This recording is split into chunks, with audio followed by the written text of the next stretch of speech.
30 il davam edən həsrət. Boş qalan evlər, susan küçələr və geri qayıdacağı gün gözləyən insanlar.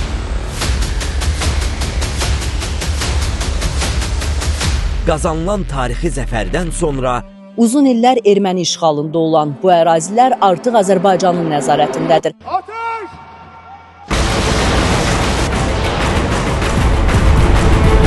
Ali Başkomandan İlham Əliyevin rəhbərliyi ilə qazanılan tarixi zəfərdən sonra Ağdərədə başlayan yeni mərhələ. Bugün qürurlu günümüz ki, buradayıq. Allah xalqımıza yaxşı günlər qismət eləsin. Başkomandanımız İlham Əliyev olmaq şərtilə. Ağdərə, Qarabağın şimal qapısı.